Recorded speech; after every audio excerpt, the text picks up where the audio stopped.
Welcome back to the Sunday Spread presented by BetMGM on the BetQL network. It's championship time. It's Super Bowl time. It's all the marbles on the line time, and we've been doing this all year, waiting for this moment over the next two shows to talk about the big game, and I got two happy people next to me. On the right, Super Bowl champ for the Pittsburgh Steelers, but of course, through and through Philadelphia Eagle, Barrett Brooks. To the left, Devin Caney, sideline reporter. She brought the Eagles a little bit of luck coming into the playoffs, and the luck paid off going to the Super Bowl. Devin Caney and me, Sean Bell, the person these two love to hate. And they're going to hate me a lot in this show because there may be some hatefulness in this show. How y'all feeling? I'm feeling great. Of course you are. I'm feeling great. And I love that you wore your Mets hat, just for oh, she coming in with the smoke. You knew that we were going to come in here gloating. I haven't gloated really throughout this postseason because I'm superstitious, and there is still one game to go, and we'll, of course, get into that. I see gloat all over your face. I see gloat all over where the Jaden Daniels is so good. The Washington offense, they put up 45 on the Lions. The Eagles put up 55 points. Half a man. They dropped a 50 burger on them, and they really thought that they were going to do it. Jaden Daniels is great. But we'll talk about our takeaways. Jaden Daniels is great. I did wear the Mets hat. And before we start the show, Barrett Brooks brought it up, and I lied to you. I did wear it on purpose.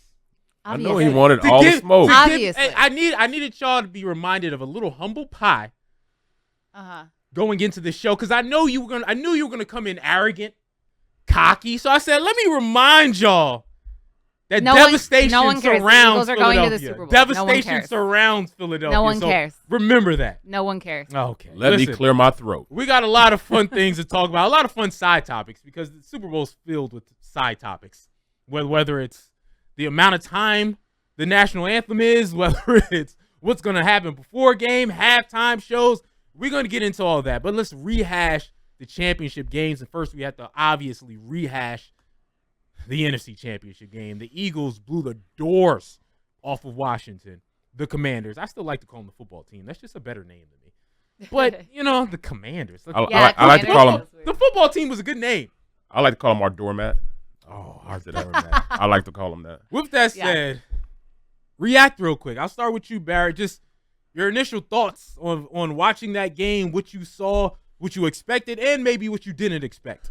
Our producer, Kenny, he heard this. You heard this. Everybody heard this. Everybody heard it on every single show that I talked about the Eagles.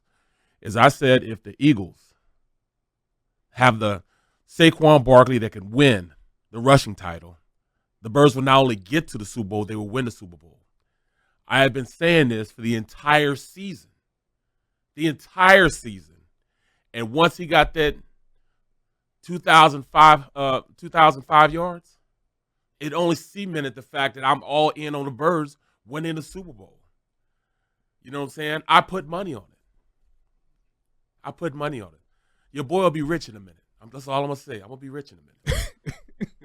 Share some of that wealth. Devin?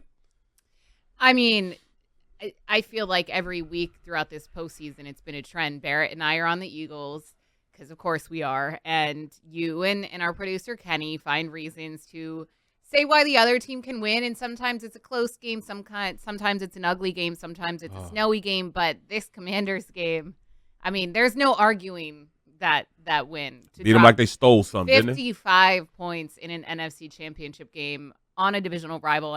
What more can you ask for? We saw Jalen Hurts get the pass game going. There were questions about that. There were questions about his knee. There were questions about the health of the team. I think that they've silenced all those questions. Of course, there's always going to be questions, coming off some injuries, but they've got 2 weeks to rest up. And I feel weirdly, and I felt weirdly more confident and the least nervous I had throughout the entire postseason going into that Commanders game. Like, way less nervous than I did against the Packers and the Rams. And I feel very confident about this Eagles team going into the Super Bowl. I really do. I know it's the Chiefs. I know that they're going for a three-peat. I know it's Pat Mahomes and Andy Reid. But this Eagles team just has so many dominant areas over every opponent that they face. Absolutely. We're going to get to the Super Bowl, obviously, over the next two shows. I hate that I picked the Eagles every week, Mm-hmm. but y'all make me sound like haters for showing respect. Have you? I feel like you haven't picked the Eagles. I pick the Eagles every game. Well, you always pick the other team to cover. That's not true. That's not true either. You picked the Commanders to cover. But you know what? I didn't. Oh, well, actually, I did. Yeah, I did. you But I definitely picked the did. Eagles to win, and I said it would maybe be a backdoor cover. Is why I picked it. Like, I picked the Eagles to win, and y'all make me sound like a hater for simply respecting the other team. That's what I hate about Eagles fans. I'm like, the Eagles gonna win. I think the other team's pretty good. They may throw some punches also. And then y'all go, you're hating for not picking a blowout every single time. I didn't pick a blowout. I haven't picked a blowout for any of these games. I had a feeling that the Eagles would blow out the Commanders. Then why do I get the smoke then? If I basically pick the same thing you pick. I feel like it's less so your picks and more so like the underlying messaging. Yes, yeah. You know what it is? What's the underlying messaging? That you're a hater. Like I can sense, like you just said it. The problem with Eagles fans, like you don't like Eagles fans, and I think that comes through in your analysis. Well, let me say this. Argument. Can I say this though? Can I say this? I just show respect to the other team. You know what I'm saying? Can I say this? I never give you any smoke. But what I do, I love to get her. I love her. Yes, I love to get her geeked up, and I watch you two go at it. I love to get you geeked up. Yes, Jason Kidd, John Stockton. I throw it up there. You're the problem also. I throw it up there. You're an accomplice. She absolutely to this crime. She absolutely dunks it every single time. I just thought of I had a story from game day, NFC Championship game day. So like media parking lot, park my car. It's like there's still like piles of snow and stuff, so it's kind of hard. And I hear like, "Hey, Devin." Who is it? Don Bell. Sean Bell's brother. I'm like, Don, are you a 49ers fan like your brother? And he was like, hell no. Hell no, I'm not. Eagles was he lying? Are you guys both Niners fans or no? No, he's an Eagles fan. He is? Yeah, he's legit Eagles fan. Yeah. I was like, me and your brother, we got beef every single week. Every single week. It's almost like he's anti-Devin. It's even being anti-Eagles. You know what I'm saying? Anti-Philadelphia. You hate what I stand for. You hate what I represent. These media people like to paint narratives. I'm with you, AJ Brown. I'm with you. As if you're not in the media. People like to create narratives that are absolutely false. Okay. I'm sick of y'all. Okay. Listen, I came away with, I want to say 3 different thoughts when it came to this game. One was, what I didn't expect from Washington was the unforced errors. Like the fumbling of the ball, which Eagles do a great job of making other teams fumble. Yes. But at the same time, Barrett, out of anybody, coaches don't want to hear that. No, if you're fumbling a rock, the next practice is going to be hell for your ass. Exactly. Because you shouldn't be fumbling the rock regardless of what the defense does. And Washington hadn't had a turnover the entire playoff. And then all of a sudden, again, a kickoff return fumble, that's inexcusable. That's 2. I thought the Eagles would win, but I thought Washington would be able to keep it close because they wouldn't have those errors that coaches don't allow you to have. That's not, I don't care what Peanut Tillman punch you did, you shouldn't be fumbling the rock. So I was surprised by how many errors they had that, again, every good coach would not allow those errors to happen. Well, I'm going to tell you this. That was forced errors. That's the physicality on which this team plays at. That's the identity of this Philadelphia Eagles team. They are a tough, hard-nosed, want to hit you in the mouth type of playing team. That's what they do. They go out there and impose their will. Barrett, there's nothing you can do about that. Barrett, there's something you can do about it. Some of that is laziness. Not in that game. Yes, being able to tuck the ball. Okay, you have, I forgot who it was. You have one guy tackling you, and he's holding you up. That was Cooper DeJean. Obviously, someone else is going to come in and punch. And that was Zach Bond. You should know that. Yes. And you should tuck it high and make sure you get 2 hands. That's simple, fundamental football. Is that Dan Quinn, if you're not a good player, you're going to sit on the bench or you're going to get traded the next season for not doing that. So some of that stuff is – so I was surprised by some of that. The second thing I said to myself was, if I'm Jaden Daniels, I'm punching everybody in the mouth. Because I know what y'all want to say. Jaden Daniels played really well, right? Like, he did. Yeah, I don't think it was his – It was the perfect example is it was 14-12. The next time he got the ball, it was 27-12. Like, that can't happen. Like, the whole thing for Jaden Daniels was to hold the ball, like you saw in the first possession, go on long drives, keep their offense off the field. And then they immediately give them the ball so they can take over the time of possession. So you can't win that way. So No, they took the ball. They took the ball was also given away. I know we beefing about that right now. Some of the fundamentals is the fundamentals. And Right. great teams. I want to talk about the fundamentals because that comes into coaching. I'm not saying Dan Quinn is a bad coach. I honestly don't know enough about him and his coaching style. Clearly, he got this team to the NFC Championship game. Obviously, Jane Daniels helped, which is a good accomplishment. But like Nick Sirianni, of course, gets a lot of heat. He preaches he literally has these fundamentals that he talks about literally like endlessly. It gets kind of like too much for media because every answer will be fundamentals, physicality, toughness, mindset, whatever they are. I always forget what the pillars are. But fundamentals is one. If you go into the Eagles practice facility, on display in their auditorium where they hold their press conferences is a peanut punch. It's different ways to hold the football so you don't fumble it. And my point is that it all goes back to teaching those fundamentals and making sure that they're ingrained in the players' minds. And I think that was a big advantage the Eagles had in this NFC Championship matchup that a lot of people hadn't talked about going into it because they were all into, the hype and surprise of the Commanders and their run and beating the Lions. The Commanders hadn't played in a game of that magnitude since the 90s. The Eagles have been to the playoffs literally 4 seasons in a row. Like that spot is not new to them. And I think that really showed with the fumbles and the errors and the mistakes and the turnovers on the Commanders side. Like act like you've been there before. Yeah, I mean, I would agree. Well, I would say Dan Quinn does the same job of coaching. Like, of those are the same thing he has because they hadn't fumbled the ball all playoffs. So I think Dan Quinn does a good job of doing that. Also, they hadn't faced a good defense. That too. All playoffs. I understand a defense is going to force that, but we still got to give credit for not turning the ball over and playing well, not fumble. Dan Quinn does that good coaching job also. But again, you do have to give the Eagles, and like you said, I was going to say Howie Roseman too, but Nick Sirianni and the coaching staff great credit of making sure they play physical, and that's probably more Vic Fangio than Nick Sirianni because Vic Fangio convinced those guys to, hey, let's start practicing in pads and let's start doing some rough and tough things so we're ready for these big moments. So that was my third point that I was going to get to, the great coaching job by the Philadelphia Eagles and from top to bottom, of having everybody prepared, having everybody continue to play physical, having everybody to play within the moment because they've been in this moment before and they know what to expect. So that was my third point of thinking how throughout this entire time, how well coached they were. I believe Washington was also just as well coached. But again, the players couldn't execute what Dan Quinn was trying to put down with all these fumbles and et cetera. But I do think Jaden Daniels is a future stud because again, it's well, let me ask you this: Does it a future stud in this league? Does it? Oh yeah, but I'm just saying, does that put you in a position where you want? Did you say Nick Sirianni needs that extension? Oh, I've always said he should have the extension. Okay, right. Like I've never been again, and we'll talk about Jalen Hurts in a minute. But like people are too much of an extremist.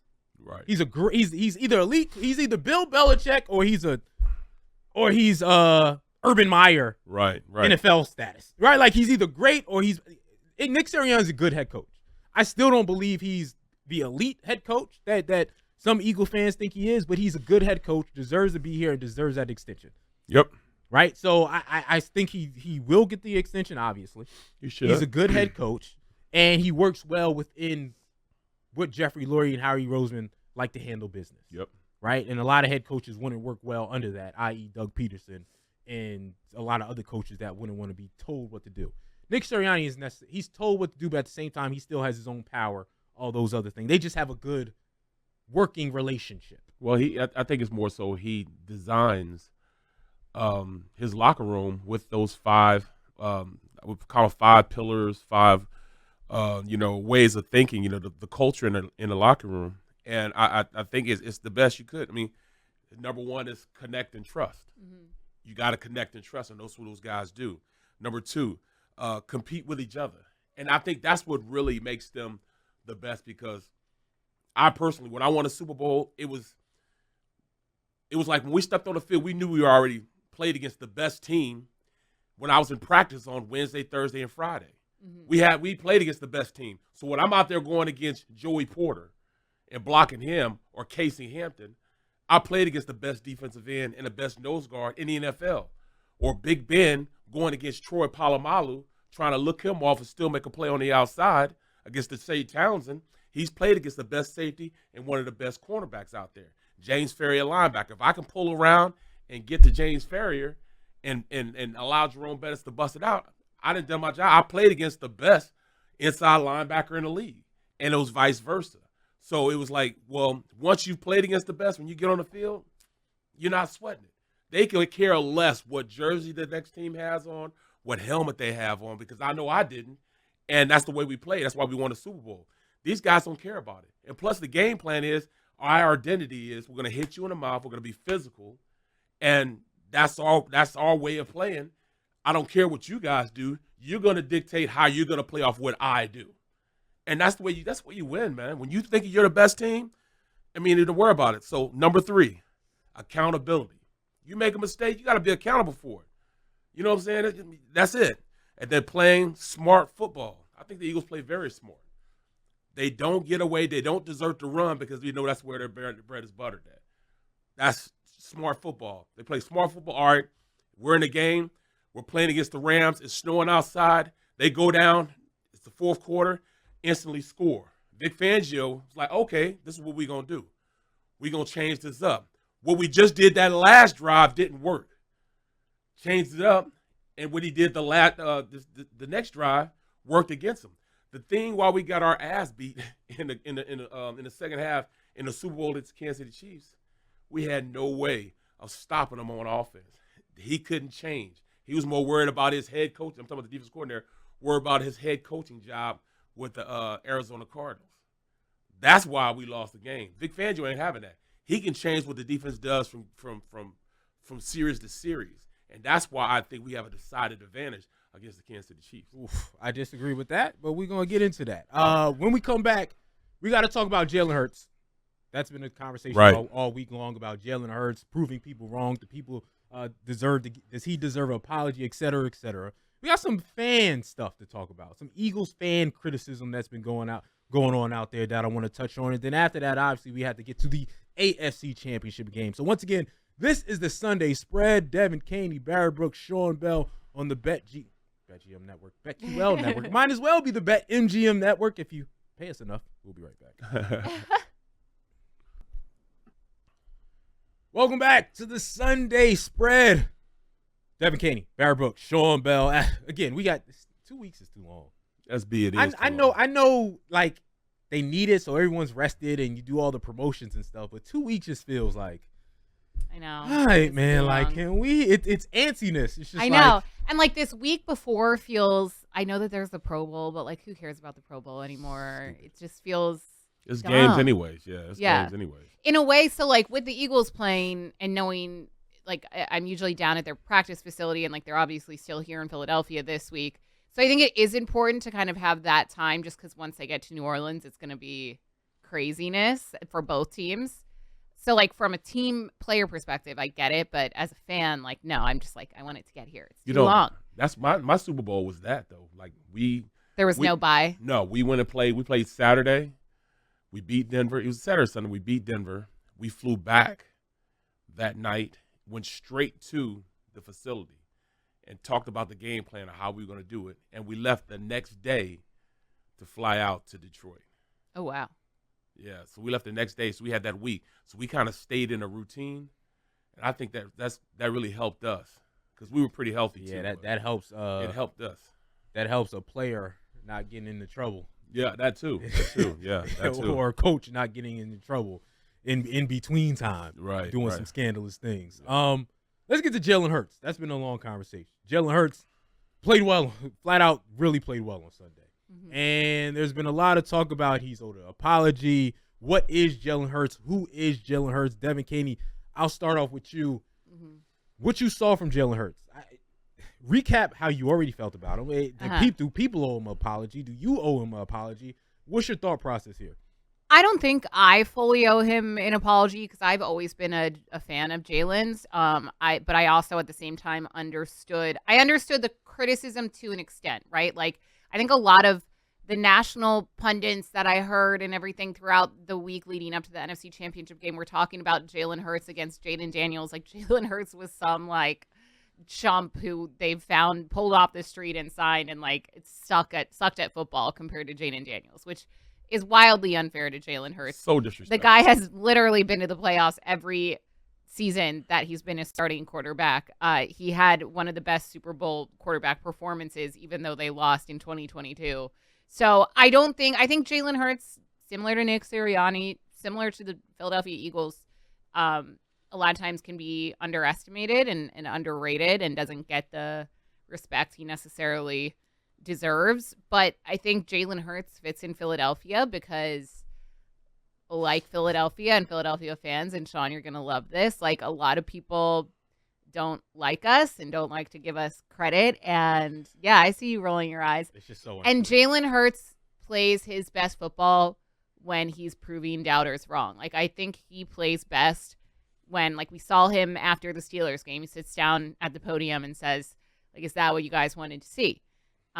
Going into last week's game, is his knee going to be a factor? Can he keep up with Jaden Daniels, like the MVP rookie? And I'm not taking anything away from Jaden Daniels. He had a great season as a rookie, but I just think that you need to give Jalen Hurts his flowers at the same time. And I kind of love that the Eagles, at least right now, are underdogs, even though 1.5 points is not a lot, but still underdogs compared to the Kansas City Chiefs, and they're going to be going for their three-peat, and they're going to be going to make history. I think that's where Jalen Hurts thrives as a quarterback. You know who Philadelphia is? Who? They're the person who has a YouTube page Mm-hmm. or has something viral on Twitter, and they scroll just so they can see the negative comments. Yep. And they go, y'all hating on me? Like, dog, there's 100 comments here. Let's say there's 10 negative comments, and now everybody's hating on you. Everybody's not hating on you, Philadelphia. Like, even when you go to the national pundits, yes, some people are picking other teams, but it'd be like Chris Sims, Chase Daniel, and like 2 other people who give out real hate. And then the rest of the media is giving either proper analysis or love to Philadelphia. But then they like, it's us against the world.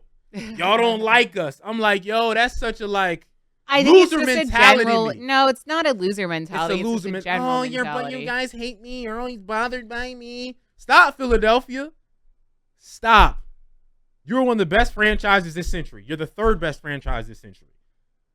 I Like, would you not stop do that having loser voice when talk. you're talking about Philadelphia fans if you're in front of any, like, Philadelphia fans. Not me. Oh, I've done it on the radio, Mike, and I'm well, going to do it this week. I would not do it Stop in front acting of a like crowd. Stop acting like losers. We're not acting like losers. You are winners. Act like winners. We've been acting like winners all Which is season why you long, shouldn't have Sean. been partying on Broad Street, but that's a story for another day. You see what I'm doing? Throwing a lob over there. Yeah, I want to get her going, but I'm not going because she's hot right now. She is hot right now. I just focus on the people that show you love. That's what I say in general in life. Well, and that's not the fishbowl that Philadelphia wants to be in. Philadelphia thrives off this. Like, the best thing that Vegas could have done was put us as a -1.5 underdog to anybody. That's the best thing you could have done because we've been favored all this season. Well, the last, since week 5, we've been favored for the most part. So now we're going into this game an underdog. We need that type of As you heat. should. We need that. We need it. We want that. You're We're facing going the to turn defending it Super Bowl champs, as you should. But- Even if you are a better team that had a better season, you're facing the defending champs. You Right. are going to be on the negative end, facing the defending champs. I have the same. I feel like, which is funny enough, I feel like I've been the most consistent person in Philadelphia in regards to Jalen Hurts. No, I think I have. Well, I'll say my point. Okay. I've consistently said especially over the last couple weeks, I felt like he's a good quarterback that can have elite moments. Yep. But he's not an elite quarterback. And I've said that You can get even that. after he won, even after they lost the Super Bowl, he had that Superman performance. I said the same thing. He's not elite yet. What He's defines elite, though? He's a really good quarterback to have elite moments. So elite, to me, elite is someone who has to be elite on a consistent basis.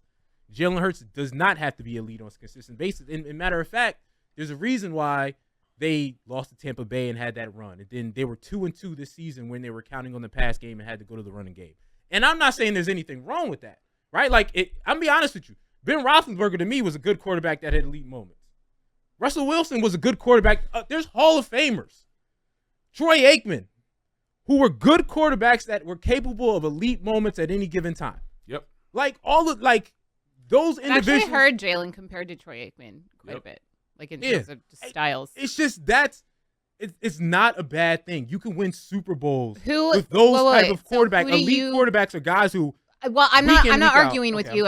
I want to know who do you qualify as elite quarterbacks, both like present and maybe in recent past? Like, who do you think is elite? To me, in the league right now, there's 4 quarterbacks who are elite. Mm-hmm. It's Patrick Mahomes, obviously, even though he gets a lot of help. But it's Patrick Mahomes because there's been seasons where it's just been him and his defense has sucked. Patrick Mahomes, Lamar Jackson. I would say Josh Allen. Those would be my 3. Joe Burrow, I'm teetering in because he hasn't had playoff success, but he's just. Neither has Lamar Jackson, really. I mean, he hasn't been to the Super Bowl. Yeah, he hasn't been to the Super Bowl, but Joe Burrow's had, like, you know what I mean? Like, seasons where he's just not in the playoffs like this year, but he played at a ridiculous manner this year. Those are the 4 that I would consider elite because I had to play elite every week for my team to have a chance to go to the Super Bowl. Jalen Hurts, and they haven't really had moments in their career where you go, man, that stretch of football has really cost your team. That still hasn't defined an elite quarterback. How hasn't that? Because you said elite quarterback. Elite getting somewhere, or elite just playing? Because then you have to add Joe Burrow. He's went to the Super Bowl. But you think about it, he has led his team. But you don't put him in elite. I'd have to put him in elite. I think he would be my 4th. I'd say that would be the teetering, but it's greatness on a consistent basis. Like yes, Jalen Hurts is 1, but it's been a great organization. A lot of times he's faltered, and we've gone after games. And I always say that's Lamar though. And I saw Philip Lamar has played great, way more consistent. Like his team is also always in the playoffs, but it's on him all the time. Right, like he hasn't had moments. Now he's had some playoff moments. You go, that could be. Even this past playoff, he played really well and just lost the game. Yeah. Right, like he's in the Philadelphia media has done the same. There's like when people talk about Jalen Hurts not getting respect, I always say the calls coming in from your own house. We've all in Philadelphia. How much has Philadelphia media members and Philadelphia fans criticized Jalen Hurts? Absolutely. They yell at the national media for doing it, and I get it. It's like, yo, I can talk about family. You can't talk about family. Exactly. But it's inside that I hear more criticism inside the city than anywhere else. Like, I can't talk about your brother, but you can. Precisely. Okay. Or we can talk about him together. Don. Don't even talk showing love to Devin. I just want to say one more thing on this point. I agree. I think Josh Allen is elite. Yep. Patrick Mahomes, obviously, you can't argue that. Yep. Jalen Hurts will now have been to more Super Bowls than Josh Allen, Lamar Jackson, Joe Burrow. Yep. List goes on, really, aside from Pat Mahomes. So so is Troy Aikman. I mean, that goes to my point. So Troy Aikman was a good quarterback. That has capable of elite moments. Mm-hmm. All of that fits in my category. You are Troy. You ain't Dan Marino. Well, you got more Super Bowls. You've been in the Super Bowl more, but you ain't Dan. Let's be real. Right. So, but we're still not talking about. Do you need to have an elite quarterback to go to the Super Bowl? Clearly not. That's what I said, though. Yeah. That's what I said. I said you can win Super Bowls with quarterbacks who are good that can have elite moments. Again, Russell was like, so I'm on that. I'm on, and I don't think that's a problem. It's okay it's okay for you to say he's not elite. It's okay. But we don't have to. I never said he was elite. No, I'm saying in general, like the whole conversation. Yeah. You know what I mean? See, she think I'm always attacking her. I never said he was elite, but I also think that a lot of people fail to realize that the Eagles' offense, like Saquon Barkley, the historic season that he's had, that would not have happened without Jalen Hurts. Like I know that right. Saquon and the O-line get the credit, and they should, but we see what Jalen Hurts does with his dual threat, being able to run with that run game. Saquon Barkley does not have the season that he's had. Jalen Hurts is able to do things to find ways to win, and again, I'm not arguing that he is as elite as Patrick Mahomes, but I'm saying I think he is good/great with elite moments. I agree with you on that. But he finds ways to win, and this is now his second time going to the Super Bowl in 3 years. And he's not an in spite of quarterback, too. In spite of, and that's what makes me, that's what pisses me off, because people want to make it in spite of. Like, people don't see the things he has to go through behind the scenes also. Like, this is his 4th year starting, and he's had 3 offensive coordinators. Mm-hmm. So he's had to change up how he's played in an offense dictated to him 3 times already. And evidently it's going to be a fourth time going into next year. So when you think about it, he had his first year, Shane Steichen. He had him 2 years. Played pretty good football, you know what I'm saying, that second year going into the Super Bowl. Plays pretty damn good football, but he had the consistency of having him for 2 years. Mm-hmm. Going into last year, he had Brian Johnson. Totally just didn't have an offense. It didn't work. But yet, they still made it to the playoffs. Mm-hmm. This year, Kellen Moore. And what I love about Kellen Moore, he doesn't just drop the running game. He kept running the ball, and that's why they had success. He knew what their identity was, and he kept going. Mm-hmm. That's what made him a great one. So next year, he's going to have to go through the same thing. Can Jalen Hurts do it again? He's shown the pattern to do it. Mm-hmm. So to me, it's like, all right, you're asking the guy elite. If you define elite, does elite just mean you can pass the ball? Or is elite engineering an offense to win every single game he's in? Yeah. To me, that's what defines elite. Going out there and really having somebody tell you how to run the offense and you're able to execute it the way you need to do it to win the game. So you think he's an elite quarterback? I think that he is. Yo, it's okay to agree with me. Yes. Y'all have said a lot of things. This is what I'm saying. Y'all act like y'all disagree with me even when y'all agree with me. Right. It's okay. He's not elite. You agree with no, me. you do the same thing. No, I don't. No, I don't. You agree act with like you me. disagree with us. Like you said, you haven't picked against the Eagles throughout this postseason. I have to And I say said yes. I It seems agree. like you have. I also just have one more point on this because our producer Kenny is in our chat, and Kenny, I know that you've said this a ton throughout the season. The super team. Well, he has the super team around him. I know that that's the argument against Sirianni and Hurts. Yeah. So what? Yep. What quarterback do you know that's throwing to bad receivers has been good besides maybe Josh Allen? What he did was amazing. That's why I said he should win NFL MVP this season. Who else? Or the GOAT. Lamar Jackson still has Derrick Henry, Rashad Bateman, Zay Flowers when he was healthy, Mark Andrews. Like, that's not a fault of the quarterback. Yeah, it helps them. But, like the I GOAT don't can, understand yeah. why that's such a big deal. Like, God forbid we have a talented team. I just think that's the Sorry. difference between elite and good. Like you Tom Brady. Fine. You asked the question. I never said it wasn't fine. It is fine. You have what you have. You go win. Tom But Brady's the y'all only asked guy. You asked me what's elite. Patrick Mahomes 3 years ago had a bottom half of the league defense, and was throwing to Juju Smith-Schuster. I'm saying And that. got you to a Super Bowl and won it. That's elite. No, So elite. you want to ask me? Elite what's is Tom Like, Brady. Tom Brady had midget receivers out there every time he won a Super Bowl. Yeah, I mean he had still. elite defense though. He had elite defense, Yeah. special thing. But that's all. We basically everybody we all agree, but they don't want to just say you right. Oh, yeah. One time You I got to thought have he elite was moments. right. All right, I All right. get. He's a quarterback that has his elite moments, but it's not elite because he doesn't do it consistently. He doesn't have to do it consistently. I get that.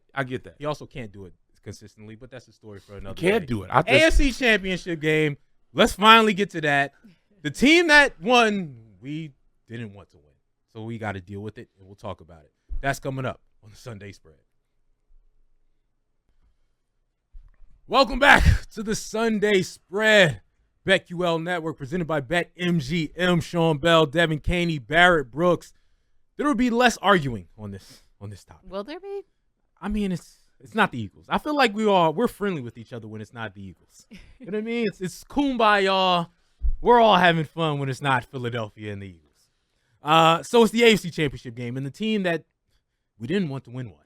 Mm-hmm. Okay, the team that everyone's sick of, the new New England Patriots, the new dynasty, figured it out once again. Yeah, they did. They've won the Kansas City Chiefs have won 12 games this year by one score. That's crazy. 12 games by hook or by crook.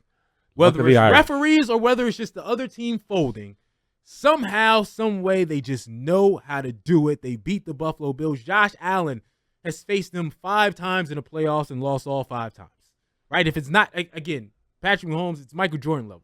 Right? Yeah. Josh Allen has at least one Super Bowl, right? Like, if he doesn't have this monster in this way, this monster of a team in the way. Barrett, I start off with you. In watching that game, how did it look? How did it feel? What was your reaction? I think Buffalo was a better team. They had everything going for them in the game, but they just couldn't make reliable. They couldn't make reliable plays. You just saw the way Patrick Mahomes and Kelsey just took the game over in the second half. And that's the difference because I thought Kelsey did absolutely nothing for the first half of the year. And all of a sudden, he starts running these. I don't know how, and I think that's the key matchup in the Super Bowl. Vic Fangio, can he slow down Patrick Mahomes and Kelsey? Because those two together, they just couldn't be stopped. I thought Milano was going to have a better game against Kelsey, and he couldn't do anything with him. Nothing. So I just think that the more confident team won. The team that knew that they were supposed to be in the Super Bowl are in the Super Bowl. I don't think that the Bills had any confidence they were going to beat the Chiefs. Not in how they approached the game, how they fought in the game. They just didn't do anything, because you're relying on Backpack Boy to make plays for you. He was making plays though in the middle of the field. Too. Matt Hollins is good. He was. Came in no shoes on. He don't care. He just went out there balling. Look, I got to play for this contract next year. He was giving him something, but besides him, who else stepped up? Besides the quarterback. It's so odd, Devin, because I look at the game and you go, okay, Buffalo won the turnover battle. They had 0 turnovers, right? Mhm. Like Josh Allen didn't make any stupid plays. It's not like they had a bunch of drop balls, right? Or catches. Josh Allen, 237 for 2 touchdowns, added about 40 yards on the ground. They were able to run the ball at 4.6 yards a pop. Like Buffalo played well, right? Like if you just look at, okay, how do you beat the Kansas City Chiefs? And you look at what Buffalo did, you go, that's how you beat the Kansas City Chiefs. But somehow the Kansas City Chiefs keep chiefing.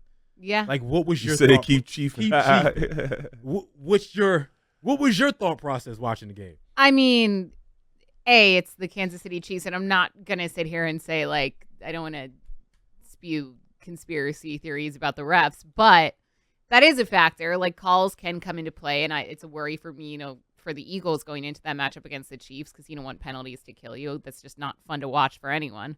The Chiefs just find ways to win, and I also think maybe it's like in the heads at this point. I don't know how it can't be of the Bills. Like they had a shot to drive down the field after Harrison Butker made that field goal to take the lead for Kansas City.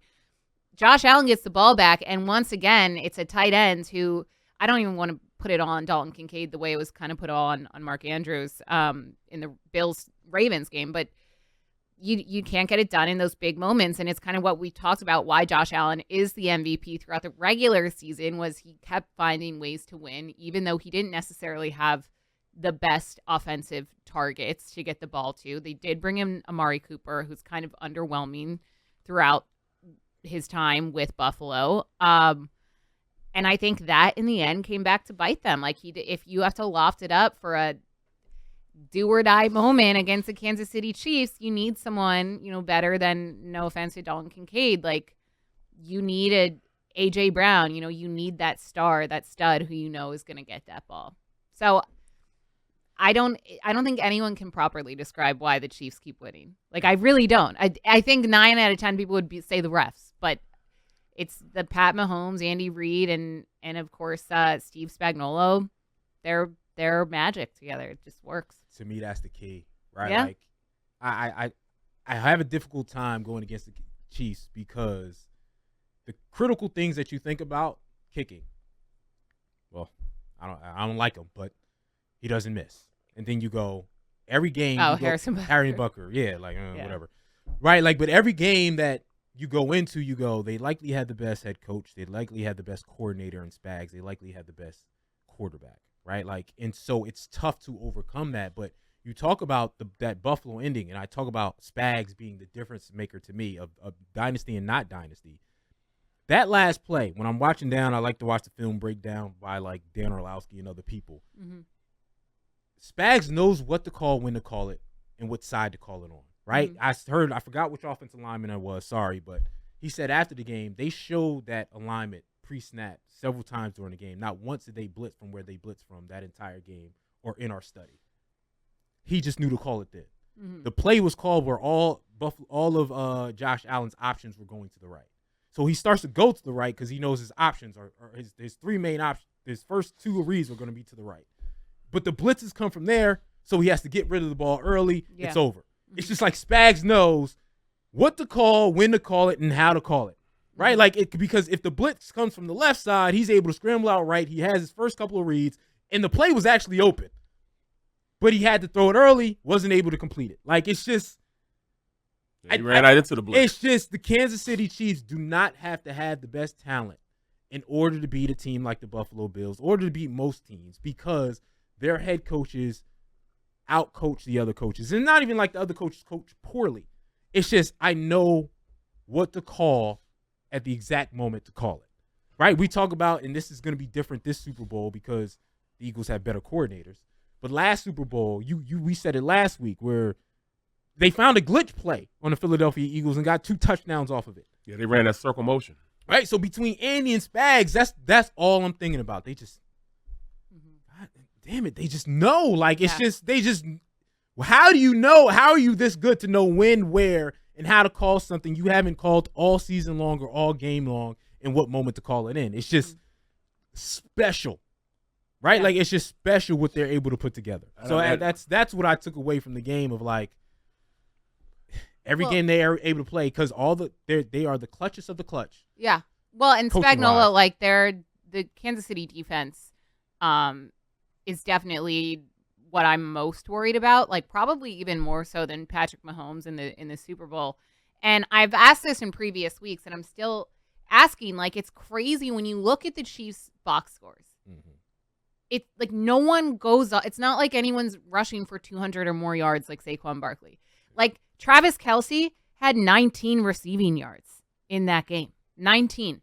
No, the most receiving yards was Xavier Worthy for 85. Like, it's all very much like underwhelming numbers. Like, no one's really going off. I know Isaiah Pacheco had a really great season last year. I know he was injured for part of or most of this past season, but he's back. He's not doing much. Kareem Hunt, serviceable, but it's not like, oh my God, Derrick Henry, Saquon Barkley out there in the backfield.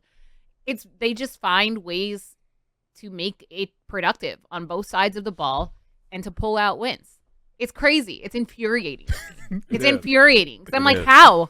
Because part of me, like, you look at this matchup between the Chiefs and the Eagles, and this Eagles defense, number 1 defense in the league, like, especially in the pass game, and I'm like, well, what do we have to worry about here? Like, how I can't even see the Chiefs putting up points, but I just know that they will. They will somehow put up points because it's Pat Mahomes and it's Andy Reid, and they're going to find a way to do it, and that's the infuriating. They have nobodies who come out. Like, again, the Eagles lost because of Juju Smith-Schuster. Yeah. What are we talking about? Like, how does this happen?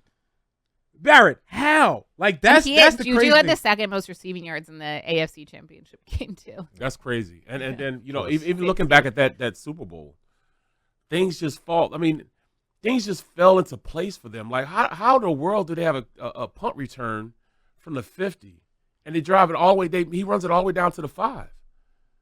How is that you know, the defensive coordinator can't stop 2 plays that are set? There were mirror images of each other. They run it to the right, and then they ran the same play to the left. And we saw it before and couldn't stop it. So I do think there's something to that, but I also think it's called black magic. Yeah, well, somebody doing something, man. I mean, you know, somebody's, you know, Ouija board or something. Yeah, bro. New Orleans. Hey, you down there? You better do some type of. I'll be down there. I got it. I got it. I'm gonna head to the French Quarter. You know, with some voodoo queens. We'll counteract whatever black magic Taylor Swift has cast over the Chiefs. But I tell you what, this the difference this year than it was back then. The experience we have at the defensive coordinator. I think that's the biggest key for the Eagles. I think Vic Fangio is going to be that ultimate player to do it. And I think it's going to be a very low-scoring game, which is not fun for a lot of people to watch. But I do not think that either, because both teams, I think their defensive coordinators are probably very good, I would even venture to say that Spagnuolo. I have a tough time. I just say Spags. Yeah, like the Chiefs have a great coaching staff all around. So I don't want to get yelled at for.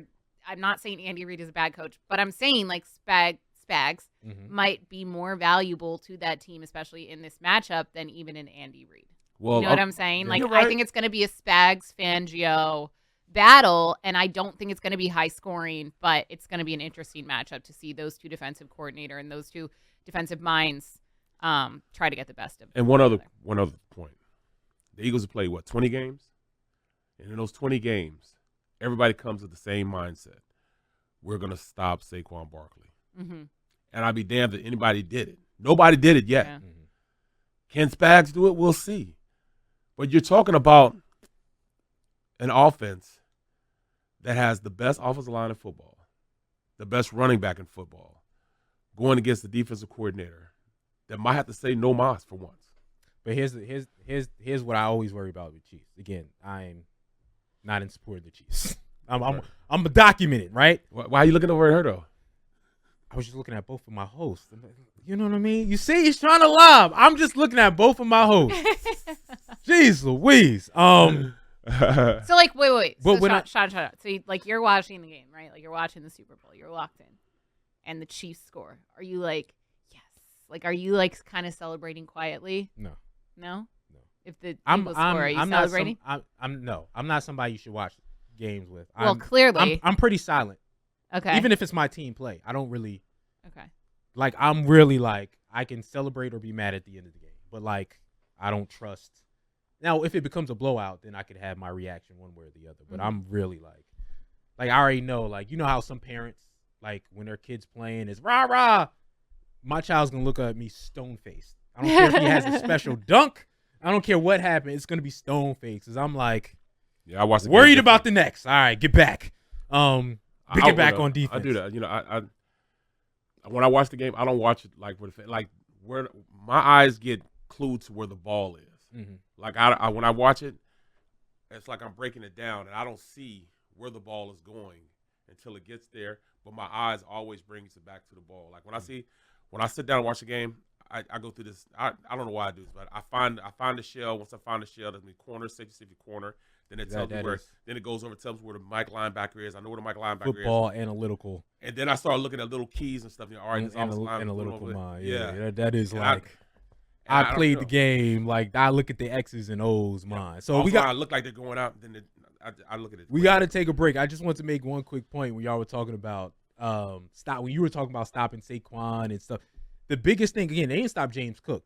13 carries, 85 yards, 2 touchdowns, 6.5 yards a pop. Right. The problem is they noticed how to stop you when they need to stop you. That third down, that particular third down that you need, that particular drive that you need. It's almost like this. So you can eat all game against the Kansas City Chiefs on both sides of the ball. They just know specific times we can stop you on this specific third down that can win us the game. That's the infuriating thing because you can eat, you can have good numbers, and it's been like this their entire dynasty, and it's frustrating. All right, when we come back, we're going to go away from the game for a second and talk about all the other things going around. A lot of people are getting hired because a lot of people want to be in a situation that the Eagles and the Kansas City Chiefs are in right now. So we're going to talk about the new coaching hires, who's going where. Your boy Aaron Glenn developing a coaching staff. We're going to see if that moves any needle for next season. The Sunday Spread. We'll be right back.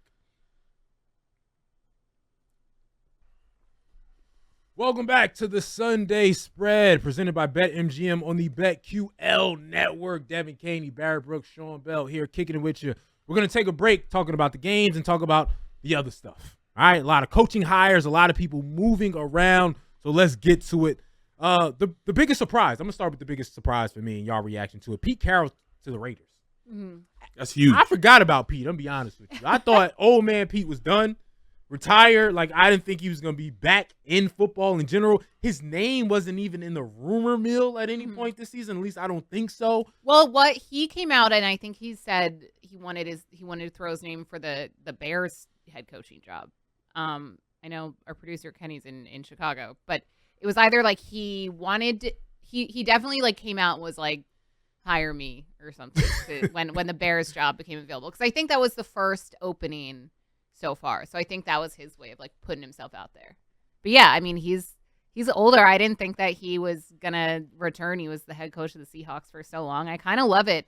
Just went with the Raiders. Guy just loves ball. He does not care what situation he's inheriting whatsoever. So Yeah, because that's bottom of the barrel pickups right there. Right. Why would you? Right. I love ball. Just let me Like, get back in there. You were in USC. You were in Seattle. Yeah. You want to go to the Raiders out of all places at what is he, 70 million? Yeah, right. How old is he? Like, the perfect spot why for would him, you though. want to go there? Because you have everything there. You got an owner that kind of relates to what the type of coach he is. He can get guys going there. And I truly believe that he feels as though he can resurrect that place. I think he can. Okay. Right, the Raiders though? Like the Raiders I look at as the Jets. You will screw up good talent, you will screw up good coaching, you will screw up, period. Right. So I'm just like, What draft pick do the Raiders have? something high. Very high. Don't they have like the second, third? let's look at the draft. Well, what do order they real need? quick. Are they going to get a quarterback? They need a quarterback. They need a Yeah. quarterback. So, I mean, they have Brock Bowers, best tight end. Yeah. All right, knock it Well, off. we'd like to debate that. They had the One of sixth. the best tight Sixth. ends. They got the sixth. Okay. Sorry, so they're not getting Shador. So, they're not getting yeah. Shador Cam. They're Yeah. not even getting Travis Hunter as a utility guy. So, and Aiden O'Connell was their guy last year. Mm. So it's going to be Mm. it's going to be tough. Again, I'm gonna be honest with you. I think it's a move that's going to do nothing. Yeah. Pete Carroll may get them the 500 ball, but Yeah. it's not. To me, it's not going to be something that really moves the meters. We take a look at some other spots. Jets hire Aaron Glenn. They have Steve Wilkes as defensive coordinator. Lifetime. He was Panther head coach at one point. Should have still been the Panther head coach, but that organization knows how to screw things up. What do you think about the Jets and what they're doing? I find it interesting that they just fired Robert Saleh and then just went back to another defensive-minded head coach. Like, I don't really understand what kind of difference they think it's going to make. I also don't know, and I don't even know if the Jets know what they're doing offensively, with the quarterback position. Like, is Aaron Rodgers going to be their guy? Are we moving on from right? I actually don't. I thought he signed a know his 2-year deal. contract. I don't know. I've seen a lot of Aaron Rodgers to different teams, but I don't know if that's wishful thinking or not. I feel like Aaron Glenn to the Jets is like almost a downgrade from what you had in Robert Saleh. Aaron Rodgers signed a 3-year deal, and the 2025 will be the last year of his deal. So that's what we're looking at right now. But again, another spot. Again, Aaron Glenn used to be a Jet. So that's why it is right there. He's coming home. Okay. Yeah. Yeah, he used Former to be Jet, a Jet, yep. former Jet, so he gets to come home and Jet great. and try to resurrect. So I know. Sorry, we're gonna ask this question when it comes to Kellen Moore, Uh-huh. who's the OC of the Eagles. Does Aaron Glenn deserve a head coaching job as DC of the Lions, whose defense was not great at the end of the season? You know my answer Do to you that. think? You know my answer to that. Well, he's not the biggest Aaron Glenn, but to me, why not? People have gotten it for less. Yeah. Yeah. You It's see what I'm just, saying? it's He's just deserving. interesting how I a didn't- team wins and it's immediately I didn't like, think. yes, we'll take your coordinator and your coordinator, Yeah. even though they haven't really proven that they're that great and will be that great of a leader as a head coach. But your overall team won, so we're going to take them. I Like, didn't just think it's Gannon interesting. and what's the other Eagles coordinator? Steichen. I didn't think Steichen. those Gannon two and Steichen, I thought was good. because it was their what was it? It was like year one, and then Yeah. automatically you're picking them. They didn't even do it. At least Aaron Glenn has been in that spot for a couple more years, and Yeah. he's been an assistant coach / defensive Both of coordinator. those guys had 2 years under the Eagles. Okay, So Steichen got the nod because he changed the whole off. He took the reins from was Nick it Frank Sirianni. Reich? Oh, yeah, Sirianni. when Sirianni was, yeah. And then, from when they played the Detroit Lions on, the quarterbacks, played well. still. Then you look at Gannon, because they had 73 sacks that year they went to the Super Bowl. Yeah. but That's it's why he got it. 1 year. Yeah. You know what I mean? Like as opposed to again, that's why I'm like I think a lot of guys don't deserve it, but Yeah. again, because you're like you said on a team that Mhm. goes to the Super Bowl or goes to great heights that you get plucked out. And Aaron Glenn said himself he's not going to be the defensive coordinator. Like he's just going to be a head coach and be one of those individuals like his basically his mentor, Belichick said. Mhm. No, who was it? Belichick was Parcells. Parcells is the one that got him into coaching, got him into scouting. That's his mentor. And so he's taking that and applying it to his head coaching job now. So That's the way it should be I anyways. think Aaron Glenn can be a really good coach because of the mentors he has. Yeah. Like Yeah. If he's a mini Parcells, Belichick, and takes some things and is able to put a younger spin on it because he's a younger dude, I think he could be a good coach. But again, He has a higher grade coordinator. this is the second job we're talking about where I go, jobs are made to die here. Mhm. Right? Like it's just like if you have options, I'm not picking the Jets or the Raiders. Careers are over when you get here. It's a poisonous place. It's the new Cincinnati Bengals of the 1980s, 90s, 2000s. Wait, Sean, really quickly, because I know that this isn't new news necessarily this week. What do you think, but because we're talking about the Jets, what do you think of Robert Saleh going back to the 49ers? Did you like him as a... Oh, love it. You do? I like it. I mean, I like it for them, too. Great but I move also for feel like him. at this point, I know injuries were an issue, but they probably need a little Yeah, change or it blast was- from the past. I He don't know. taught D'Amico Ryans everything. Yeah. Right? Like D'Amico Ryans was under him, and D'Amico Ryans was great. Again, 49ers, even this past I year. feel like D'Amico Ryans is a very underrated coach, by the way. He's Like, we don't... Exactly. Like, I know that... I don't want to say underrated, but, like, we don't talk about him enough as a head coach. Yeah, Like, yeah. what he's done. I mean, I'm with you. Yeah. I really like. Again, I like D'Amico when he was the defensive coordinator for the Niners, and Robert. He's the father of all that. Even the Niners this past year were top 5 in I believe yards allowed, but there was no. They weren't difference makers at all because their difference makers were injured. I think Robert comes back and it immediately makes them the best, a top 4 or 5 defense in the league, like for real. You in get a in hot off every of that. Yes, category. yes. So if you're healthy, so I love that move for the 49ers to bring him back because I know some people think the 49ers are done and washed. I just simply think most of their talent is in their 20s. So I don't if they think come they're back done healthy, and washed. Yeah, I think Well, that they just had a really bad luck season and yeah.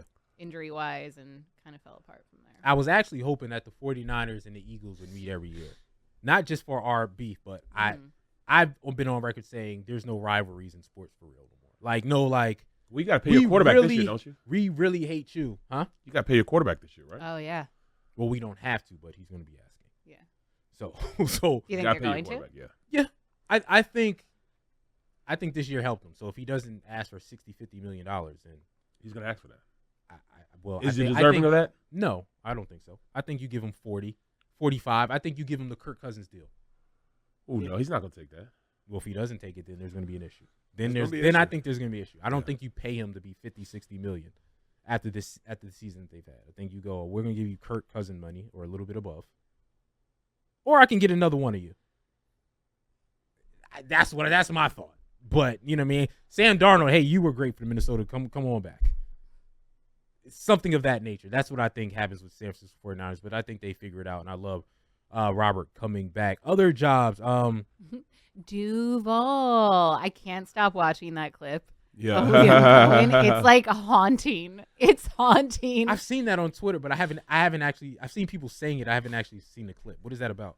So it's I think it's introductory press conference. The Jags hiring Liam Cohen as their head Okay. coach. And so you know how I honestly I don't know the background behind the Jacksonville fans like saying Duval. Like Duval County.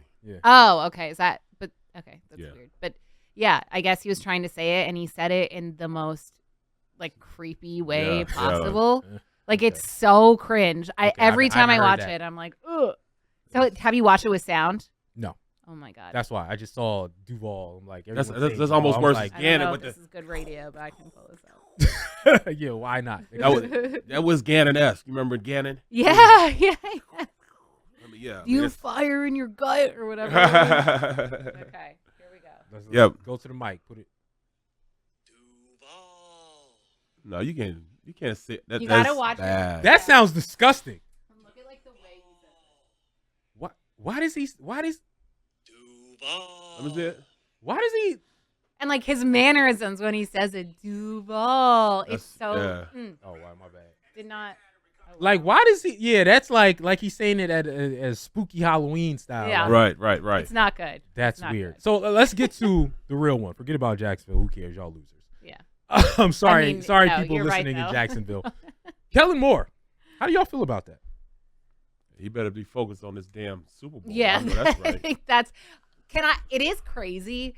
So you go back to the 2022 Super Bowl. Jonathan Gannon, the Eagles defensive coordinator at the time, was interviewing, no one knew at the time, with the Arizona Cardinals, and that Super Bowl was out in Arizona. And now Kellen Moore is likely to be hired by the Saints, and the Super Bowl's in New Orleans, which is like a crazy coincidence. Dude didn't even get on a plane and go back with the squad. Jonathan Gannon. Yeah, Jonathan Gannon, Howie Roseman was like, nah, man, you can just stay here. It's fine. I mean, that was But wild. I don't know. That was, hopefully the same scenario doesn't play out. I hope it doesn't distract him. I'm with Barrett. I don't there. think it does. It sucks that Jalen Hurts won't have the same Coordinator OC again, yeah. once again. Like, he's now gone through, I think it's on number 6 or something crazy. That stinks. But like Kellen Moore, I think he called his best game in the NFC Championship against the Commanders. But otherwise, I've been very underwhelmed by him as an OC. Like, he's not bad, but he's just like vanilla. Well, I'm very. It's just there. Like, it's fine, but it's nothing crazy. He doesn't overwhelm you because he knows where his bread is buttered. He calls a game in which, all right, Saquon. All right, we're just gonna run Saquon this play, and I love that fact. You got to know your identity, and that's what you're gonna do. You're gonna call you're gonna call a game where you know your defense is balling. All we have to do is just keep them off the field a little longer, and run the rock with Saquon. We'll be fine. He's gonna break one eventually, so they don't go away from the run. But I remember when we brought him in, all this motions and we're still last in the NFL in motion. He doesn't move anything. He doesn't move anybody. That's what I don't understand. Again, you get credit for knowing where your bread is buttered and doing it. But when he tried to implement his stuff, the Eagles were 2-2. I don't know. Right? Like, so what? Why does he? It You goes talk about back to deserving. our Why do you previous deserve this? conversation, right? Like, because a team wins when it's really like, okay, like that's what you guys want in a head coach, like that. And especially for the Saints, like, I think Kellen Moore is not going to be I love him, and because the Eagles are winning right now, but like I don't know if that's gonna work out, but we'll see. Yeah, wrong. I just look at it. He doesn't deserve and Oh, I don't want to say that because I don't want to. I'm not trying to hate on or take anything off someone's plate. He hasn't I done don't anything this season that's been overwhelming. Like, wow, this guy is a great offensive mind. Yeah, like Ben Johnson things where you go, oh, that was a incredibly creative thing. Yeah. Like, what happens when you strip him of talent? Because that's what's going to happen to the Saints. Yeah. Right? Like, he went to bare bones. What happens when you have bare bones and you got to bring it up and make it better? Yeah. Right? Like, that, to me, we talked all so long about elite versus not elite. Like, that's the elite ones. Bare bones, I can still get you at a certain level. Kellen Moore, well, that's he's going to have to earn Dallas, his money. In Dallas, did you hear you're able to do it, but that's because you're great talent. When they strip you of that talent, what are you going to have? But again, luckily he does have that talent, so the Eagles got a great chance of winning the Super Bowl. All right, when we come back, I want to play some games with y'all. Have a little fun. Some miscellaneous odds. These aren't necessarily odds that are going to be in the sports books, but odds that I want to give y'all. I want y'all to tell me yes or no, and we'll continue to have some fun with it. All right, this has been the Sunday Spread with Devin Caney, Barry Brooks, Sean Bell. Welcome back to the Sunday Spread, the pre-Super Bowl show before the pre-Super Bowl show. I mean, we got 2 weeks to wait, so you know what I mean? We got to talk about some other things while we do so. So have some miscellaneous odds and have a little bit of fun. All right? That's what we're going to do this segment. And my miscellaneous odds of this. First is Kendrick Lamar. Y'all know what's going on with him and Drake. Y'all know what he said about Drake. That song has been in the promo videos in the Super Bowl. That song has been what at least the hip-hop community has been debating, the Not Like Us song. Is he going to play it? Is he going to say the words in that song during the Super Bowl in the biggest moment? About Drake. Most people watching about Drake and how people – first of all, is the Super Bowl, are the people going to – the higher-ups going to let him do that? And will he do it anyway? So, odds, over, under. Do you think he says A minor at the Super Bowl? Yes. Okay. You think he's going to be that petty, and then they're going to allow him to say it? Very much so. Say it. He's absolutely going to say that at the Super Bowl. Oh, y'all just it's It's automatic. part of the song. It's a song lyric, so he's gonna perform, not like us, and he's gonna say that part. He's also, I would put $500 or more on him going mustard. Yeah. Say that. Yeah. That's So both. I say no. You think the higher up's gonna allow you to call somebody A pedophile? I wasn't gonna say it, but yes. They let him publish the song, and then they asked him to perform at the Super Bowl. They knew what they were doing. If they were worried about that, then I don't think they would have asked him to perform. I don't know. I do know you guys definitely haven't seen this. I think it's a side of like Twitter and TikTok that I'm on. Swifties are conspiracy theorizing that Taylor Swift is going to make a surprise appearance with Kendrick Lamar on stage. Wow. See, that's big time there. There's no way that's gonna happen. I don't think it happens. They I don't do have think a song together, but I just Yeah, they do.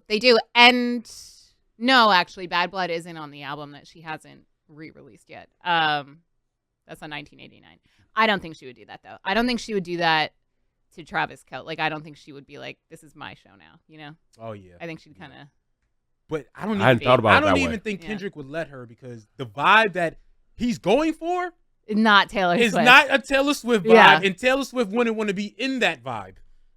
Quite frankly, if Guns he out loaded, here, huh? if he out here saying A minor, like and all some other things, that's Right. a very specific show. What do you think is going to be the first song? Kenny, our producer, says "Humble" is a favorite to be the first song. I think "Not Like Us" is going to be the first song. I think it's gonna be humble too. You think it's going to be "Humble"? Mm-hmm. I mean, that's Or that's DNA? pure. No, I don't think it's gonna be DNA. No? I think I got. Yep. I don't. It's funny because I think Not Like Us may be the finale. Like Yeah. people are Yeah. waiting for it. Is he going to do it? Like Yeah. to me, that would make more sense as the finale. To wrap it on up. And I could see him doing something like "Squabble Up" as the first song to give you vibes like, yeah, I'm here to like talk that ish, Right. to fight and to get y'all mad. Here we go. And I think half of it is going to be directed at Drake because he's that petty. So he's gonna do "Humble." He's gonna do "Squabble Up." He's gonna do "Not Like Us." But I don't know. I can see him do. I think he's gonna do the "Not Like Us" song, but not the words. Well, I just think he does the chorus. he's got to do it. He's got to say it, man. He's got to say All it. right. He's got to say it. It's a must. Okay. The next one I got for y'all. Travis Kelce if he wins, he proposes to Taylor Swift. Now this was the conversation last year, but now they're another year in. Which I'm surprised that I thought it was all fake when it first started out. Me too. I thought it was fake. I thought it was something, it was a propaganda thing for the NFL to get on. Kelce just jumped on it. At the time, the Kelces were hotter than hot, and it just worked well with how things went together. I'm so glad that everyone has collectively gotten sick of them, by the way. Right. I'm surprised so you as a sick of it. Swiftie is annoyed by it. But I think your sports fandom is sort of outweighing your It's mature Swiftiness now. right Yes, now. you have matureness. Your sports fandom is outweighing your Swiftiness right now. Well, yeah, for sure. And I think that will always be the case. But, because I guess they weren't dating when the Eagles played the Chiefs No. in No. 2022. Yeah, I think it's more so like being a lifelong Swiftie. I don't love her and Travis Kelce together. And I know I'm in the minority with that, but I don't like it. So, and I'm sick of the Kelce. The player with the all, American girl. Let me Yeah. ask you, can I ask you this? Like, as a Swift fan, to me, and I'm on the outside looking in clearly, this seems counterproductive to who she is or who she's branded Well, as. that's why I never thought it was uh, fake, because I don't think that her a PR rock- team would ever. Oh, yeah. Like, she's a rah-rah. Yeah. Like, it's almost like she's always wanted to be a player's girlfriend and wear the jacket and be the cool kid in high school. But it seems like that's how it seems like she's acting now. Yes. But that seems like the opposite of what she's branded to all her. No, and that's fans. Sean, that is my Okay. issue with it. And I think for someone like me, like I know my friends who are my age, like we're essentially the same age as Taylor Swift, maybe a couple years younger. So we really like grew up with her through her eras. And I think she just always resonated, I know this is a football show, but she always resonated kind of as like the the nerdy theater kid who wasn't popular, and now She's I the think popular it's girl that wins like, the and Letterman she jacket. never wore like labels or anything, and now she's walking in like a Louis Vuitton suit set. She has like a Gucci dress on, the Chanel earrings, like she's dressing like a wag, and she's sitting in the A exclusive wag. suite What's a wag? with the cool people. You don't know what a wag is? It's No. basically the wives and girlfriends Of an wives and athlete. girlfriends of- Yeah. I'd never heard of that. And I was that. They got a You they- are an athlete. right. They Never got, heard of I that. think Never that's heard of recent that. though. They got a show called Wags. Well, yeah. And Yeah. Ocho What? Cinco's, I know that's all I know about is Ocho Cinco's. Well, Ex? it was her. I guess no, I don't know what he is now. They go back and forth. I have no clue what anyone is. Yeah, but there's a that's show. irrelevant. And then Wags. I know because Ocho Cinco's been tweeting that because he's on the show now. But that doesn't answer my question. Do they get engaged? No, they wouldn't do that publicly. You don't think? I I think it's all about public now. feel like Taylor yeah. Swift is so like has become that girl of Letterman jacket and all Aga- that. I she think would it- actually want it. Like She might, but I don't think he's been Okay. playing football long enough. I don't think that he would take away from his team's win if that happened. You know, Okay. maybe Okay. like shortly thereafter the game, but not like on the field. If that's Well, I think gets his ass beat, he can go on one knee. yeah, that's true. Well, he's definitely not doing it then. But all right, next question. Jason Kelsey, what's his true feelings? Now I know Jason Kelsey's on the record saying he would be sad for whoever loses, right, and happy for whoever wins. But I feel like you can never be truly 50-50. No. I feel like in your heart of hearts, you'd be a little less sad if this team loses, based on whatever your allegiance is. So I'm gonna ask y'all. Who this Where- team, as in the Chiefs or the Eagles? I mean, that's the point, Jason. Oh, I'm saying Jason. Who is he rooting for? Who do you think he's rooting Oh, for oh, more, oh, or okay. would be happier? I'm just from my experience and me going through this, I would have to say he's an Eagles fan. But you can be an Eagles fan, but you have that one player that you root for, and that'll be his brother. But as far as team, you'd have to go with it being, even with his head coach being there, his ex-head coach who drafted him, you would have to still go with him being an Eagles fan. I don't see any other way around it. Even with me, I mean, my allegiance, I got drafted by the Eagles. I won a Super Bowl with the Steelers. They're right on the same level. But head-to-head, I go with the Eagles. Okay. yeah. I mean, I think it's definitely the Eagles. Like Jason Kelsey is married to an Eagles fan. He still lives in the area. He still comes on Philadelphia Sports Talk Radio at least once a week. Like he's rooting for the Eagles. Like I think he's like what Barrett said. He's going to support his brother, but Right.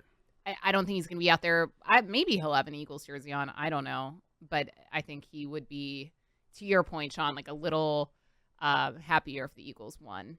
Plus, he saw his brother win last year. He saw his brother win when he beat his team the year before that. So, like, I think he would want to see his former team win. Also, our producer Kenny had a good point in our chat. Taylor Swift is a turncoat. We're gonna get to that. That's coming up. Oh, really? That's coming Okay. up. I didn't write Okay. it down, but that's Sorry. coming up. Sorry. We're gonna get to Taylor's allegiance My brother's and the what same way. that does. But I think the opposite of y'all. I love y'all and all. I'm from Ohio, dog. That's my brother. Right. What we I talking? get it. What do we talk? Like for I me, get it. I I get understand. Philadelphia, and as much as I talk, I chose to stay in Philadelphia for a reason. I really like it here. Right, like my family's here. Kid, now I have a 5-year-old and a 7-month-old. Right, like they're gonna be Eagles. Right, like but they indoctrinate you. My kid came home the other day saying EAGLES Eagles. That's what they got you doing in kindergarten, right? So I'm like, okay, but that's my brother, dog. Like I think if my brothers, blood, sweat, and tears with my football squad. I get it. I had more blood, sweat, and tears with my brother. So I think he would be hurt more for his brother, right? Like if his brother's hurt by it and Lane Johnson's hurt by it, who do you think he's going to feel for more? I get it, man. His I get it. brother. Well, I get just it. he played for the Eagles for over a decade. Like, Yeah. and I know this sounds so corny when I say it, but like they're a different type of brother. Like either way, it's not going to be good for someone that Jason Kelsey is close to. Yeah. But like No, I get it. he's like Jeff Stoutland, the O-line coach for the Eagles, is like a father figure to a lot of those guys. Like I think there's still a lot of deep-rooted emotion But guess what? in both. I'm trying to picture. I have an actual father, and my actual father is rooting for my brother. Well, is he? Oh, come on. We'll put it like His this. actual father? Look at my brother. My brother. Now he's passed away now, but he was a Cleveland Browns fan. I'm talking about through and through. I got drafted by the Eagles. He didn't care. I mean, he loved the fact, you got drafted by the Eagles. Hey, you should have got drafted by the Browns. I don't know how the hell he became a Browns fan, but he was a Browns fan through and through. And the only time he would not necessarily switch allegiance, but he would root for the Steelers is when I was on the Steelers squad. Because he didn't really care about the Eagles, Detroit Lions, Green Bay Packers. He didn't care about anybody. But it was that bad blood when it came down to the Steelers that, he would almost, like shift a little bit. You know what I'm saying? Like he got a little more intense. Like, he wouldn't call me all week. Dude called me all the time, but Steelers week, he wouldn't call me. If it was AFC Championship game, Steelers versus the Cleveland Browns, do you think he would go for the Cleveland Browns? Absolutely. Okay. Absolutely. Okay. Absolutely. I get you. I'm not. I don't care. Mets. I'm not in support of any team enough to not see my brother win. I don't care if it's his first or his 20th. I'm going. He rooted for me. He rooted for me all the time. But he would not root for the Steelers. I get you. He root for me all the time. All right. You my brother. I love you, man. But I can't root for the squad. We'll never know because he's in his podcast. He stayed neutral. Said I'll be hurt and happy for. I sent my niece Eagles gear when she was born, and he threw it away. I was appalled. Dang. Steelers gear, and I was appalled. That's hilarious, though. The next person, Devin, you went to it. Taylor Swift, allegedly an Eagles fan, right? Like allegedly. Came here, said I'm an Eagles fan from the Pennsylvania area, right? I heard her say it like I was there. I was at the link when she I remember you talked about it. She has a song lyric where she talks about it. Yeah, I don't necessarily believe it, but she's from Reading, Pennsylvania, for background. She's never been to like games and I don't know if she's into sports like that, but it's not like she's been to games. Whatever. No. It's not like she's Bradley Cooper. Bradley Cooper, yeah. Bradley Bill. Taylor Swift. He's from St. Louis. Who is she? Who is she rooting for? And what colors does she wear to the game? Good question. That's not a good question. She's going with her man. I think she'll wear. It's a good question because even when she's gone to Chiefs games, like not playing the Eagles, she hasn't worn red. Like I think lately she's just been kind of wearing whatever she wants. I think she wore like black to the last game. So I don't know. I don't think she'll wear green. I do know like she might not have been a diehard sports fan until starting to date Travis Kelce, even though she says she's an Eagles fan. I know her dad, for a fact, is an avid Philadelphia sports fan. Phillies, Eagles. Taylor Swift actually sang the national anthem at the 2008 World Series in Philadelphia. Fun fact. But I don't think she would wear green. Like she's rooting for her boyfriend, fiance, whoever. Yes, that's for sure. Yeah. I would look if she wore green, that would be iconic. But I don't think that she would. I just like my kids, just like you said, your kids, my oldest kids are Eagles fans because they were there for all the Eagles stuff going. My younger kids are Steelers fans because they were there for the Steelers. That's funny. My oldest kept their allegiance. Yeah. My youngest keep their allegiance. So I got a household that's split when they play against each other. My two younger ones, I mean, they're straight. I'm talking about straight Steelers fan. Like I can remember my son. He's 5 years old, and Casey Hampton grabbed my son, picks him up, puts him in a cold whirlpool. And he's freezing them, and picks him up again, puts him in a hot tub. He's going like this to my son. You know what I'm saying? Just dunking him back and forth. I mean, so that's what his fandom is. They're Steeler fans. My two oldest, they Ricky Waters and Rodney Pete's wife, Holly Robinson Pete. She used to babysit my kids at the game. What a life. So they You got Holly Robinson Pete as your bro. It was crazy. She loved it. That's when she was hanging with Mr. Cooper. That's a life. Yeah, Taylor Swift's rooting for the Chiefs. Yeah. I want to see if the Chiefs win, do you go on the field afterwards? They're not winning. I want to know how Eagles Swifties, Philadelphia Swifties have to say about that. Wait, what was the question? Like if the Chiefs win and she's on the field hugging Travis, which she's gonna do, how Taylor Swift Philadelphia fans are gonna react to that. She'll be Taylor, don't come back to Philadelphia, by the way, and say she'll be like I'm this. a Philly fan. Yeah, like I mean, I think it's okay, Travis. She clearly Travis, can't do that. Like, It's okay, Travis. I think Philly fans have already kind of written her off as like not a true Eagles fan. Yeah. All right, we're gonna take a break. When we come back, I got one more quick game to play. Not really a quick game, but I want y'all to rank something for me, and then we'll give a small tidbit of a preview for next week's big game. Again, next week we're going to be really talking about it and really breaking it down and really giving you the bets and really going through it with a comb, but we'll give you a preview of what we think in this final break. All right, this is the Sunday Spread. Welcome back to the Sunday Spread, presented by BetMGM on the BetQL network. Devin Caney, Barrett Brooks, Sean Bell, having a little fun. Before we get to our little mini tidbit Super Bowl preview, I got a question for y'all. Eagles fan base gets a lot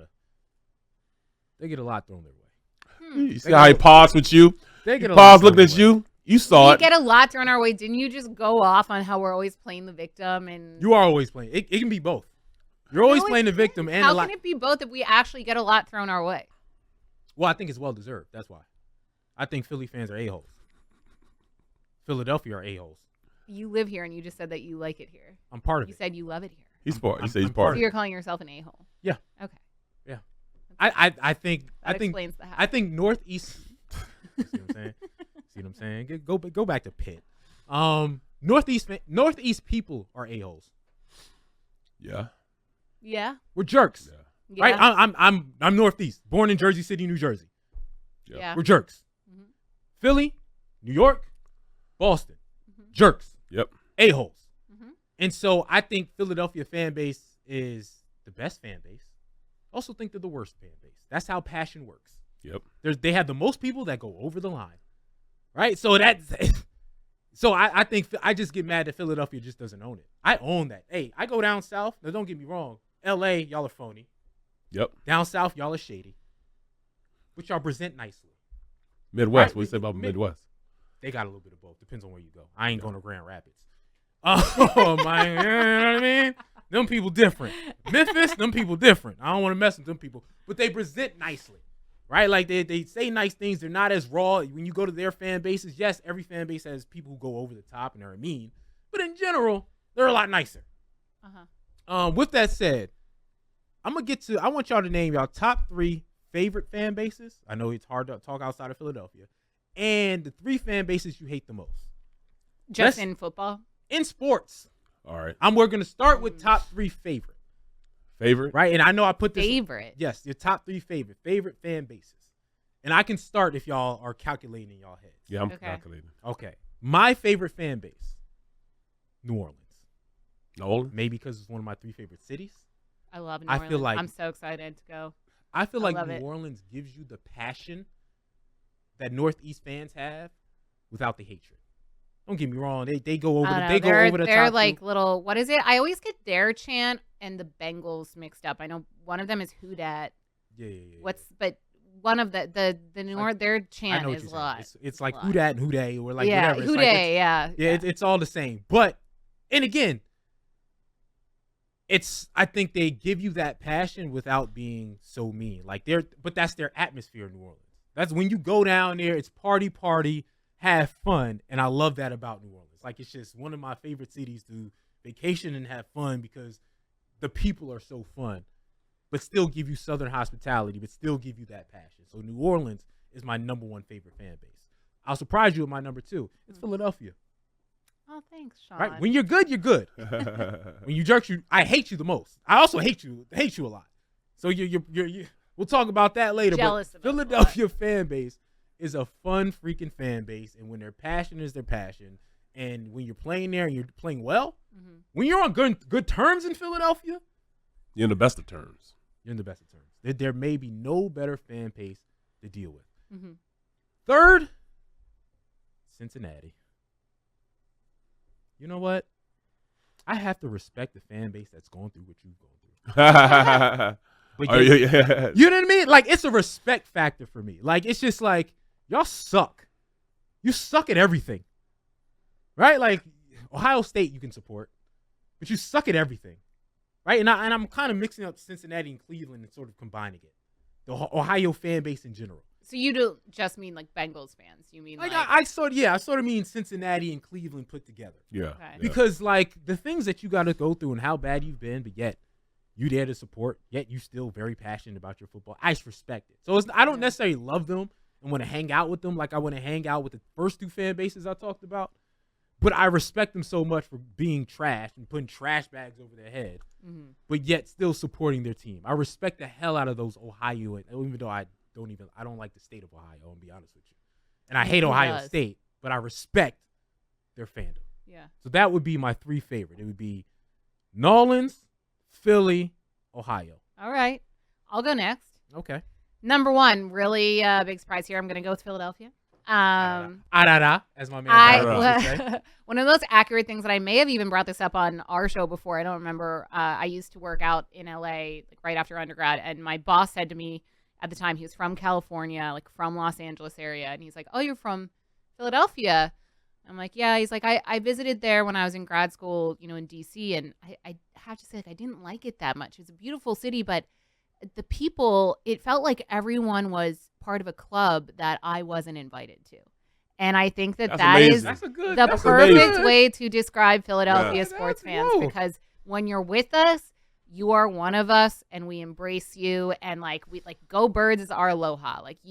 I've been in LA this past summer, wearing a Phillies hat, and it's go Phils, go Phils, go Birds, go Birds. It's our greeting here. Sports literally trump everything in this city.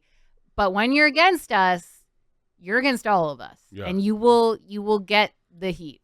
So Philly, obviously number one. I think best sports city, best sports market to work in media.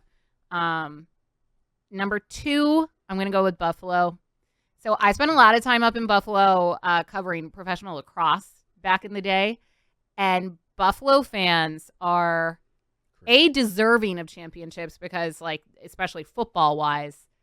They've just been through it. I don't even think we touched on that when we were recapping the AFC Championship game. I feel so bad for Josh Allen, for the Bills. This is supposed to be the year. For their fans. I mean, my goodness. And it's just year after year. No matter how good a season they have, Kansas City rips the rug out right from under them.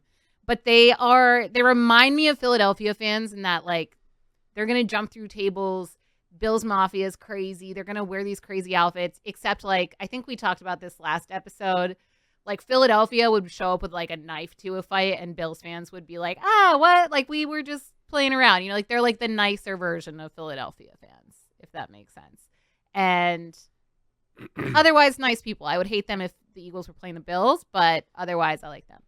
Third favorite, I don't know if I can think of one. Sorry. I'll say this. You changed my answer. I have Buffalo at 3 also. Yeah, but they're good fans. Because all the things I said about Ohio applies to Buffalo fans. Yeah. They're nice people up there, and they're also too. nice people. Yeah. So, yeah, you got me. Barrett? Of course, I got to go Philly. Philly fans. I mean, I cut my teeth here. I came here, a kid from St. Louis, went to Kansas State University. Felt like I was sheltered my whole life till I got here. I mean, anytime you can park in the middle of the street and nobody do anything about it, it's crazy. So I got my fandom from the Eagles. They kind of indoctrinated me in, and I had batteries thrown at me, and I'm the home team. So I gotta say Philly first. Second, I gotta go with the Steeler fans. I mean, it's just great there. I mean, win, lose, or draw, they gonna stick with you. I can still go up there and eat free whenever I want to. You know what I mean? So Steelers is second. And third, which would be shocking, would probably be, I got a lot of respect for their fans, the Ravens fans. I love the Ravens fans. And they didn't love me, but, I mean, it's just the whole era, how that whole city, just picks in on you. You come in, I mean. They're smaller Philadelphia. Yeah, that's what I mean. And I vibe with them. So those are my three right there. I mean, even from the squirrel, with Ray Lewis and how I hated him and how we, battled on Sundays. But, just to respect, this. I mean, we would stop our workouts to watch him when he came in up on a monitor and looking at him right there when he did that little dance, the squirrel. And, bro, it was big time. So the fans, I mean, to me, I just loved it. Okay, now let's get to hate it. I think it'd be easier to answer. And I'll start first again. And mine is a little more specific this time. Like, not an entire city, but specific teams. Okay. And this is personal. Yankees. Okay. Understandable. I think a lot of people would agree with you on that. Dog, my brother's a Yankee fan.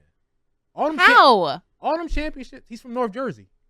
So you chose the Mets and he chose the Yanks? Yeah. Interesting. Yeah. And it's funny because I chose the Mets because I like the Mets broadcast better than the Yankees broadcast. And that was the only reason as a kid. It was more entertaining to watch. Just like I like watching the NFC, but I hate watching the AFC.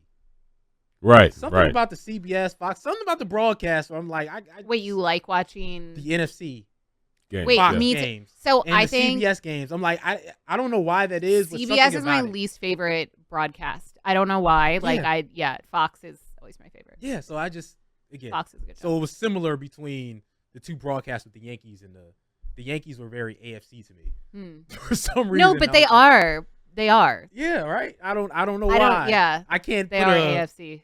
But yeah, like dog, you won all those championships when black people couldn't play. Right. You know what I mean? You didn't even play against everybody. You got one championship in a century, and every time I say something, it's but we got 20, whatever it is now, 28. I'm like, dog. Pre-1980, dog. Like, what are you saying right now? So they piss me off. LA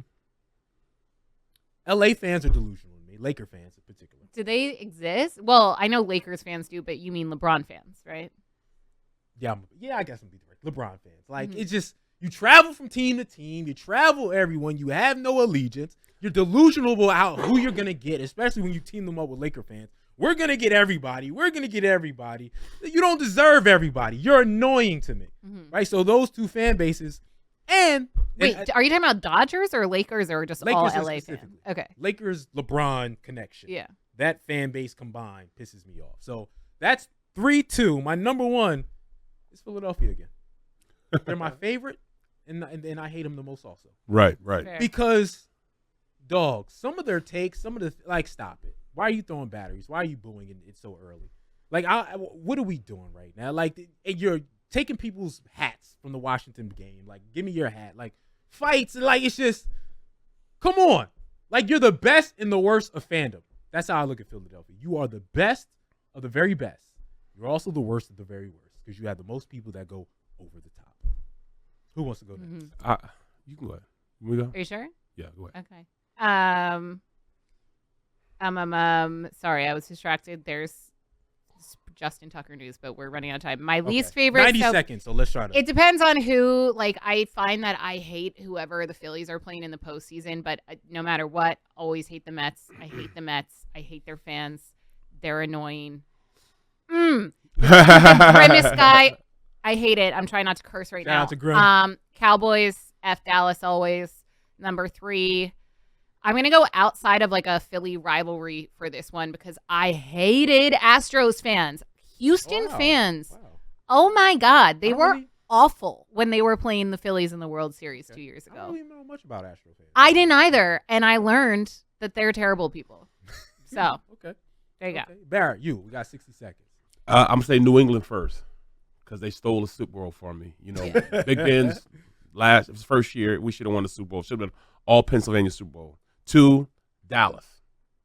Can't stand Dallas fans. Absolutely hate Dallas fans. Can't stand them. And then that LA fandom's number 3. Can't stand them. Yeah. To me, it's just so fake. Yeah, I just assume LA fans don't exist. Right. You know, the whole fans out. It doesn't matter what team it is. Quick story. I got cursed out as a 15-year-old kid at a Patriots game before. Really? By grown men. It's a 15-year-old kid. I was watching the Patriots against the 49ers. Oh, my God. Watching the game. 49ers fans. How did I forget? Too late. 49ers Too fans. late. awful. Shut her mic It's just off. new bias. Awful. It's Shut just her a new mic off. bias. They're still complaining about the Eagles this season. It's crazy. I should have said California fans. Period. Yeah. It's funny because you hate the 49ers fans because they're so much like Eagles fans. Yeah. But that's a story for another day. Great show, guys. We'll be back next week, and it'll be all Super Bowl. It'll be talking about the teams, breaking the teams down. Kareem Hunt anytime touchdown. Random prop bets, because you know that they got a whole lot of random prop bets. How long is the national anthem? Right? Like, do y'all bet on things like that? No, I don't. I mean, I will. Exactly. That MGM has We them. will I will for the Sunday spread. So we'll have all of that for next week. So enjoy your weekend, your bet-free weekend, and we're going to get back to all the bets next week. Once again, this has been the Sunday spread. Devin Caney, Barry Brooks, Sean Bell.